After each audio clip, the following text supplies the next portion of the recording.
Meanwhile, at the Leaving Book Cafe, Daniel's sitting at the table filling out application. Troy's brother Jeremy came to his table and saw what he's doing. "You want to work here?" And as Daniel looked up and saw his brother, "I figure why not, since I got a lot of time on my hands." "I see." And as Jeremy sat down, "Maybe I can work here as well." There you are. And as Meredith came to the table and Jeremy and Daniel saw her. Meanwhile, at the Graham High School in the courtyard, Drew's on his iPhone looking at stuff. Till Lucas came to where Drew is. And Drew looked up and saw him and got up and put his iPhone up. "Thank you for meeting me here. What's going on?" "We have a serious problem on our hands." Meanwhile, at the LAPD station in Greg's office, Greg's working on some paperwork. To someone knock on the door. "Come in." And as Carly and Bobby came in, Carly, Bobby, and as Bobby closed the door and turned and faced Greg with Carly there. "What can I do for you both?" "You can tell the mayor to drop these bogus charges on my wife's mother." "You know that's out of my hands." "Really? Because it seems to me that's awfully convenient to have her trial pushed up for a crime." "I get where you're coming from. Only thing is, the mayor has his hands tied." "You mean he won't do anything, right?" Meanwhile, at the Los Angeles International Hospital in Jesse's room, Jesse's lying in the shadow room with a coma to everyone else, with his wife Lauren sitting by his bedside. And as someone knocked on the door, and Lauren looked up and turned and saw it's Carol and Steve. And as she signaled them to come in, which they did, with Steve closing the door. And as Carol and Steve came to where Lauren and Jesse is. "How is he?" "Rachel said he's fallen into a coma." "What exactly happened?" "I don't know. I came home and found him lying on the floor in the living room." Meanwhile, in the waiting room, Tamara and Kevin are talking. "Seriously, Tamara? My sister can't be at one place all the time. Andrew needs his wife more than ever. And with your sister not around, makes it look I think you should go." "Look, I'm sorry. No, I am. Honestly, Tamara, you and I aren't going anywhere, so I think it's best we call it quits." "You serious? Are you really breaking up with me over this?" "I guess I am. We're done, Tamara." "I think I know why." "Do you now?" "Yeah. You think I'm still hungover, CJ." Meanwhile, on the balcony, Joseph's looking at the view. Till someone tapped him on the shoulder, and as he turned and saw it's Olivia. "How you doing now?" "Nervous." "Are you still convinced that your mom's not herself?" "I honestly don't know what the hell's going on. Clearly, I'm in a parallel universe here." Meanwhile, in Taya's office, Kyle and Carrington's Susan are making out. Two women came in, and as Kyle saw, and as he pulled away, and as Susan turned and saw who it is. "What the hell is going on here? Someone needs to knock before entering this room. This isn't your room!" "Wilma, calm down. This isn't what it— Shut up! I know what I saw here. Little girl, what? I'm not a little girl. I cannot believe what I'm seeing. Then do yourself a favor and walk away and focus on your own marriage. That means you are the last person to tell me to fix my marriage when you're here kissing my wife's husband." "Really, Kyle? What the hell? I got a better question. Why are you even here?" "I was minding my own business, talking on my phone, walking past this office, and came back and saw what's going on here." "You mean you were spying?" "Here I was thinking you were good for my son, but I guess I was wrong. Anyways, I have to go." And as Susan went and left the room, and as Wilma also turned and head out, no, and as Kyle ran and closed the door, locking her. "You're not going anywhere." "What are you playing at?" "I think it's time you and I have a little chat here."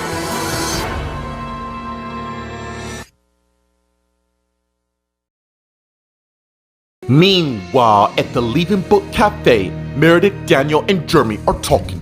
"Meredith, what are you doing here?"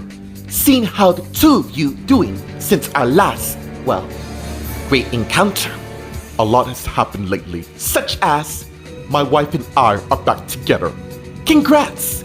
I'm happy for you and Grace. Look, I'll see you later, man. And as Jeremy got up and turned and headed to the counter while Meredith went and sat in his place. And as Daniel continued to fill out his application, till he noticed Meredith watching what he's doing. And as he stopped and looked at her. What's up? I'm sorry I haven't been around, but that's going to change. Meanwhile, at the Graham High School in the courtyard, Drew and Lucas are talking. Just tell me what's going on and why I'm here. Somebody has been hijacking our shipment as lately. Okay, let me call my sister. No need, I'm here. And as Elizabeth came to where they are, and Lucas and Drew saw her. Wait, I thought you were in Chicago with Rex. Well, put it this way, I thought you and him went into the sunset forever. You know I will return an emergency basis, and clearly this is one. You did good by calling me. What are we gonna do about this? We'll handle it personally. In fact, I'm gonna make a call right now to arrange a meeting at the College Industries. And as Lucas got his iPhone out and began dialing, whoever's behind this will be shark food when I'm done with them. Meanwhile, at the LAPD station in Greg's office, Carly, Bobby, and Greg are talking. I wish I could say more, but do you know where the mayor is? He's in a meeting out of town with the governor, and you know I can't reach him. Wow, how convenient for him. I really don't get it. I really wish I could help you both with this. Alright, thank you. And as Carly and Bobby turned and went and left the office, just as Claire came in and Greg saw her. Was he talking about Tay's trial? I feel for that family, really I do, but there's nothing much I or we can do. Have you heard from our son? Which one? We got 3. Matt. Have you heard from him lately? No, he's still down on those islands. He is determined to find out what Mimi and Frank are hiding. And as Annie came, a knock at the door, causing Claire to turn and saw her with Greg behind. Do you two have a minute? Sure. And as Annie came in, closing the door. Meanwhile, in the hallway, Carly and Bobby are talking. What are we gonna do? We can't just up and quit and let Oi. And as they stop and face each other, not gonna happen.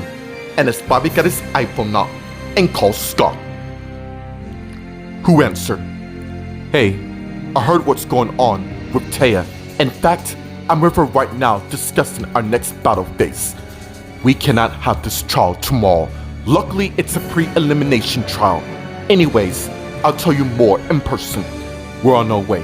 And as Bobby hung up, good news, Scott is at home. Let's go. And as Carly and Bobby turned and head out the hallway.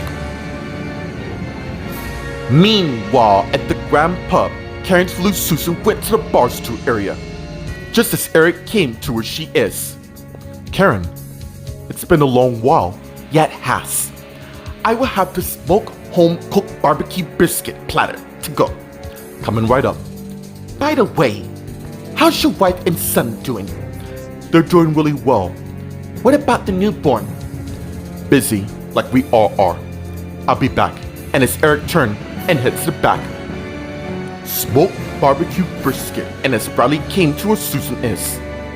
My, that's an expensive thing to order for yourself. I thought I made it quite clear on where we stand. And you did. Only thing is, I refuse to accept that my wife is choosing to end our marriage. Meanwhile, at the Los Angeles International Hospital in Jesse's room, Jesse's lying in bed while being in a shower room will coma to everyone else, while Lauren, Carol, and Steve are talking. I cannot believe this. I am gonna find the person who did this. We already know who it is. About that, I'm not too certain it was them. What do you mean? Of course it was them. There are other people that resent us. You gotta understand this, Lauren. Being a Graham comes with a price along with the good benefits like we have. Like for instance, being targeted by the Collins. After all, Mimi and Frank are gone. so it seems they have nothing left to lose. You're right. I do hate that family so much that I'm really scared. Lauren, can Steve and I have a moment with our son? Sure. I'm just gonna check my schedule anyway since I'm already here. And as Lauren got up and went, I left the room, closing the door. And as Steve looked at his wife and she saw me. What? Really, Carol? Are you gonna bring up? I don't have to. She's only here because she feels guilty of what she did to our son. Meanwhile, unbeknownst to them on the other side of the hallway, Lauren overheard what Carol said to Steve, and as she turned and walked away. Meanwhile, in the waiting room, Tamara and Kevin are talking. This isn't about CJ, and I'm really surprised that you're even bringing up in this conversation. I just don't know what you're thinking lately. I know we've been boring, Tamara. The fact of the matter is, you and I are very busy people going separate directions. Oh my God. Are you seeing someone? Is that what you got out of this? Yeah. I'm not a fool, Kevin. That's clearly the reason to why you're breaking things off.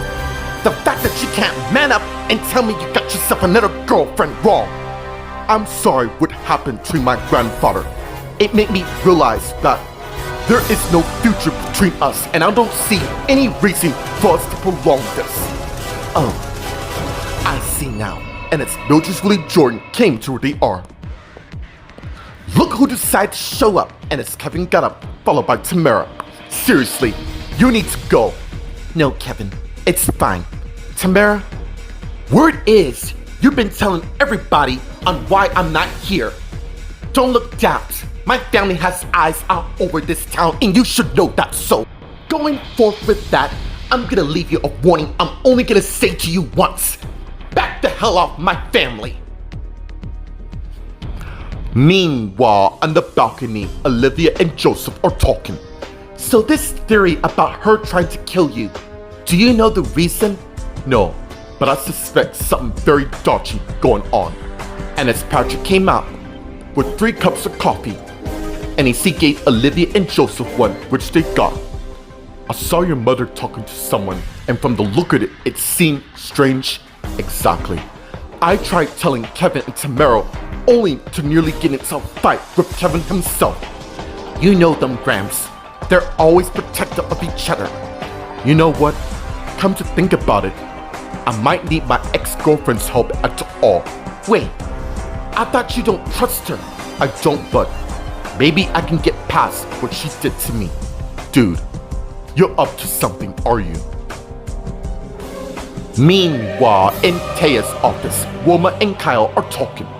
I have nothing to say to you, but I do. It seems someone has a problem sticking their damn noses in matters that don't concern them. Emily is my sister, which makes so you're the one who calls the shot on whoever does what, right? That's not what I mean. Then explain it to me. What does it mean? I never imagined you would do this to Emily. I thought you loved her. I love her more than you know, and trust me, you are the last person on this planet to lecture me on what love is. More importantly, I don't answer to you. Really. Perhaps you can answer to my family. You remember my protective brothers, Joshua, Eric, and now Kevin? Not to mention my dad. Oh, so we're playing that card, are we? Yeah. Make no mistake, I will tell him everything now. Get the hell out of my way. And as Kyle opened the door, by all means, go ahead. And as Wilma head out, while you do that, I'll just tell your best mate along with your husband about your recent affair with Patrick Collins. And as Wilma turned and faced Kyle in a surprise about what he said.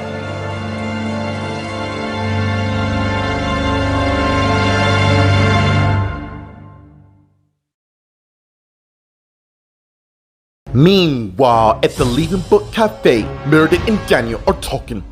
What do you mean by that? I want us to go out. You mean on a date?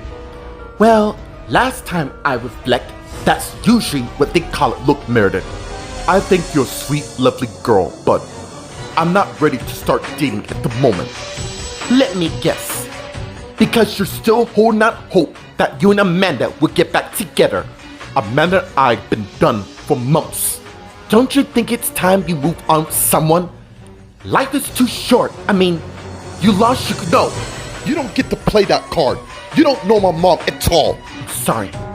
I have no right to say that to you, but can't you see I get it? But I can't go out with you. Look, I gotta go finish this. And as Daniel got up and got his stuff and head to the counter, while Meredith got her iPhone out and called someone. Meanwhile, at the Graham High School in the courtyard, Elizabeth, Luke, and Drew are talking, and as Luke is hung up, I want you to move in the mansion with us. Look, dude, as juniors that may seem, we're not asking. While my sister's out of town, we need someone at base managing our stockholders, and that's, my friend, where you come in. Dude, I'm Harley, that's why I'm gonna train you. Consider this a promotion for your loyalty to our family. Thank you. Tell my driver to take you home and gather some things and come to the house as soon as possible, and don't dilly-dabble. Okay, what about tonight's shipment? I'll go handle that. Just get your stuff and don't forget about the meeting tonight.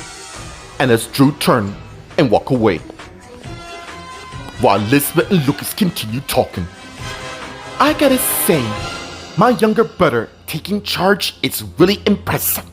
Yes, you know, it's kind of weird that Drew was never questioned by the police, not to mention arrested. Oh, I see what you're playing at here. Meanwhile, at the Crestwood Ridge Manor, Carly and Bobby came in, with Bobby closing the door, just as Scott came out in the living room to where they are. Where's my mom? We're in her office preparing, Scott. You gotta know she didn't do this at all. That's what I'm gonna prove. Is Vanessa gonna be there at the trial? More than likely. Damn, this feels like a bad dream, Oi. All we gotta do is stay calm. I'm gonna go talk to her. Is your mom still here? No, she left an hour ago. Alright, I'm gonna go to the office and have words with my mom. And as Carly turned and head towards the living room, leaving Scott and Bobby talking. Alright mate, my wife's gone, so what's the real story? From looking at this trial, the evidence, dude, don't tell me you buy into this. I was gonna say, it looked too perfect, almost as if someone's hoping the outcome comes in their favor. Meanwhile, at the Grand Pub, Terrence, Lou, Susan, and Bradley are talking. Perhaps you don't have much of a choice in the matter. Really? Yes, in fact, I found me another person. Seriously, Karen? We haven't been apart for a minute. It doesn't really matter. The point is, this person fulfills my every needs and desires. Who is it? Why do you care? You will never be the man he is, and the best part is, he respects my wishes and don't judge me unlike some people I know.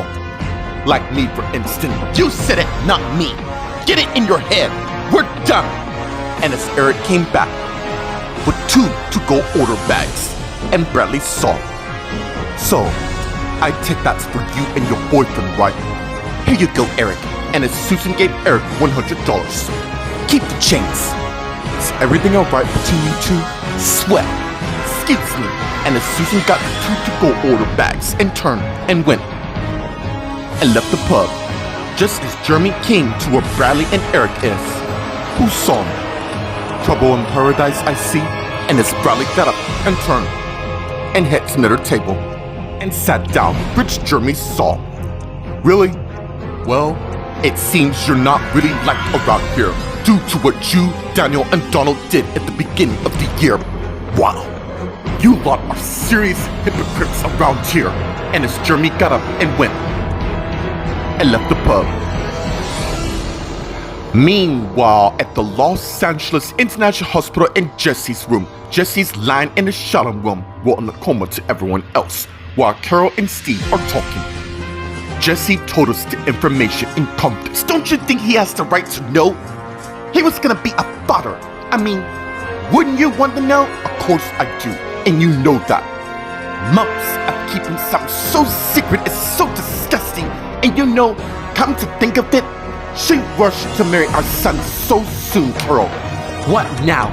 This isn't like you at all to be so critical of people. I'm sorry. After what happened to your dad, I guess I kind of been on edge. Do you think it's fair that Lauren should be punished for a mistake she regrets? Does she regret it, Steve? Does she really? Because I don't know if I can live with myself if I were to ever consider that option. Meanwhile, in the waiting room, Mildred's really Jordan, Tamara, and Joseph are talking. Clearly, I've overstepped my bounds. Mildred, I am sorry. I didn't mean to do that. I was just concerned. Well, you need to mind your own instead of meddling in affairs that don't concern you. This is family matter, and as memory serves me correctly, you are not Joseph's right at all. I get it. The reason why I haven't been around by my husband, I am trying to keep my family intact. No, Mildred. Don't suffice any information to someone who's gonna disrespect the nature of your whereabouts. My, you lot sure know how to gang up on me, Mildred. And as Lauren came to where they are, and they all saw her. I have some news about your husband. Good. Tamara's just leaving. This is family matter, which I already told her. No, we can go to my office. I'll catch up in a minute. And as Lauren led Jordan down the hall, and as Tamara faced Kevin, what is going on with you? If you're not gone when I come back, I will have security personally throw you out. And as Kevin walked away, catching up with his mom and Lauren, and as Tamara thinking, no way I'm giving up on us, Kevin. Meanwhile, on the balcony, Olivia, Patrick, and Joseph are talking. Maybe I am. How's Janet going to tell you? She was seen with my mom a few months ago, right around John's death. So, that don't mean anything, mate. Look, I have to try. Do you think she's gonna suspect you? No. Because I have decided that she and I are gonna get back together. Nice.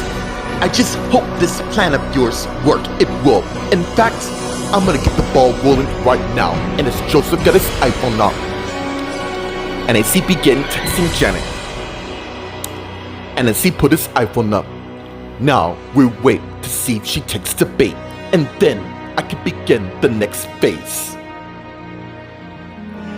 Meanwhile, in Taya's office, Wilma and Kyle are talking, and as Wilma came back in, closing the door, and as she faced Kyle, what the hell are you playing now? You know damn well what I'm talking about.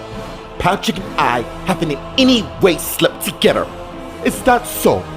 Then why it looks like you almost jumped out of your skin when I said you don't know what you're talking about? Oh, and as Kyle got his iPhone out and pull up the video and show Wilma the video of her and Patrick making love. Looks like you. It even seems like you. So, I wouldn't be saying this if I didn't have proof. And as Kyle stopped the video, where did she get that? It doesn't matter where I got it. Point is, this happened at Ravenwood. You know, the place where you're supposed to get treatment. Or was that all a bunch of rubbish? How did you get that? It doesn't matter. Point of the matter is, I have it along with your sessions with Jeremy and Eddie. And you have the you son of a bitch. Don't feel bad, because I'm gonna let you in up a secret of mine, since I know all of yours, which will destroy your marriage as you know it, not to mention your friendship to the one person that's closest to you. So, what's the secret you have other than the one I just walked in? That secret is a smokescreen compared to the real tidal wave. And as Kyle began typing the text on his phone, and as he sent it, causing Wilma's iPhone to beep. What are you waiting for? It's on there. Have a look. And as Wilma got her iPhone out and saw the text on her iPhone, and she is shocked to the core by the revelation.